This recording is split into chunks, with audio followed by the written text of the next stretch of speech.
बहुत बहुत स्वागत है स्टूडेंट्स आपका। बहुत सारे स्टूडेंट्स के आज की डेट में कमेंट आ रहे हैं कि कनाडा की फ़ाइलिंग किस तरीके से करें।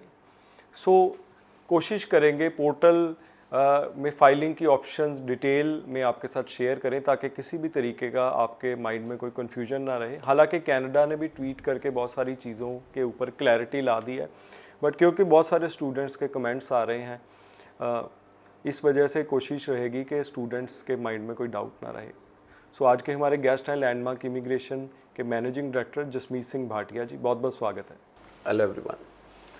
जसमीत जी, स्टूडेंट्स मुझे ऐसा लगता है एक्सपेक्ट कर रहे थे कि पोर्टल में एक पोर्शन ही अलग से बना दिया जाएगा और उनको पता चलेगा कि मैं 10 अगस्त के बाद कर रहा हूं तो इस तरीके से मैं सिलेक्ट कर लूँगा। जब उनको पुराना पोर्टल का इंटरफेस दिखा तो वो कंफ्यूज हो गए कि ये तो पोर्टल का इंटरफेस पुराना ही है। हालांकि कनाडा ने किसी स्टेज पे भी नहीं कहा था कि हम पोर्टल का इंटरफेस चेंज करेंगे। उन्होंने एक डेट को रेफरेंस लिया था कि 10 अगस्त की एक डेट है, उसके बाद जो फाइलिंग होगी उसको ये माना जाएगा।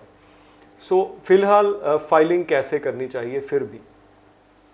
दीपक, पहले भी मेरे को लगता है आपने जो सवाल पूछा उसी के अंदर आंसर दे दिया। बिकॉज जैसे कि एम्बेसी ने कहा कि 10 अगस्त से पहले जो फाइलें लॉन्च होंगी उसके अंदर 6 ईच आइलेट स्कोर है SDS में, और जो 10 अगस्त के बाद फाइलें लॉन्च होंगी उसके अंदर ओवरऑल 6 बैंड्स है।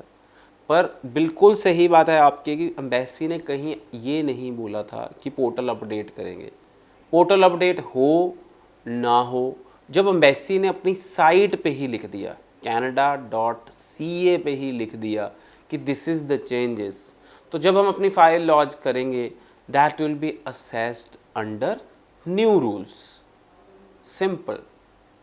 जब हम फाइलिंग करते हैं तो हमारी file will be assessed under new rules.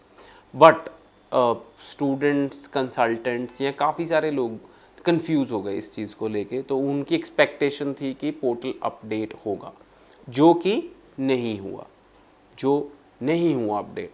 फिर अब बच्चे जिनकी फाइल्स लॉन्च नहीं हुई थी, they started putting comments on Twitter asking embassy to update, and they were like thousands of comments and lakhs of comments on Twitter कि portal update होगा।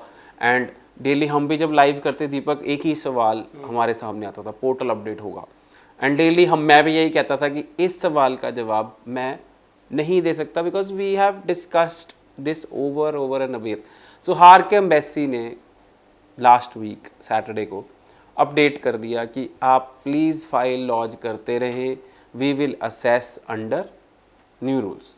इसके अंदर कोई भी चेंज नहीं हुआ। आप SDS को सेलेक्ट करेंगे, अपना IELTS PTE जो भी आपके पास प्रूफ है आप अपलोड करेंगे, so that will B assessed under new rules. जो मैं पहले दिन से कहता आ रहा था वो एम्बेसी ने, बच्चों ने नहीं, उनको लग रहा था कि कोई डाउट है, because I was very confident कि अगर एम्बेसी ने रूल चेंज किए हैं तो that will be done according to the new rules. पर इस पूरे सिनारियो में मैं बच्चों को एक तरीके से डाउट सिर्फ इसलिए नहीं देना चाहूँगा।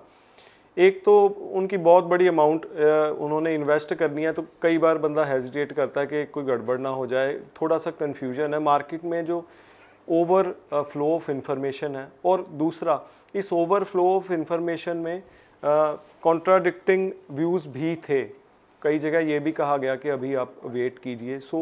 मुझे लगता है स्टूडेंट का, मतलब एक +2 वाला बच्चा, उसका कंफ्यूज होना थोड़ा जायज़ भी था। स्टूडेंट, मैं बिल्कुल आपसे बिल्कुल क्या कहते हैं, मैं एग्री करता हूँ, बट उसके बाद आया था कंसल्टेंट। वो बच्चे ने कंसल्टेंट की राय ली थी जो कि एक्सपीरियंस था या जिसके पास भी उन्होंने फाइल लगाई थी। उसकी रिस्पॉन्सिबिलिटी बनती थी उन स्टूडेंट्स के डाउट सारे क्लियर करने।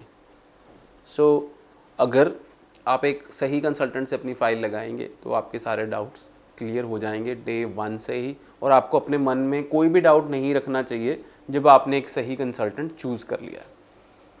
स्टूडेंट्स, अब आई होप आपको बिल्कुल क्लैरिटी होगी फाइलिंग के सब्जेक्ट को लेकर।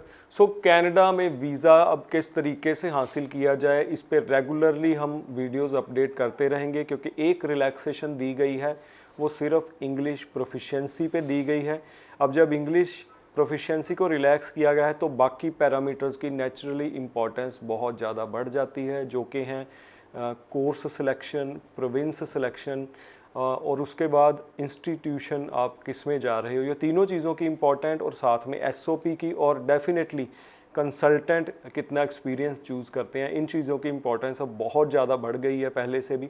तो कोई भी सवाल है लैंडमार्क इमिग्रेशन को आप व्हाट्सएप कर सकते हो, मैसेज कर सकते हो।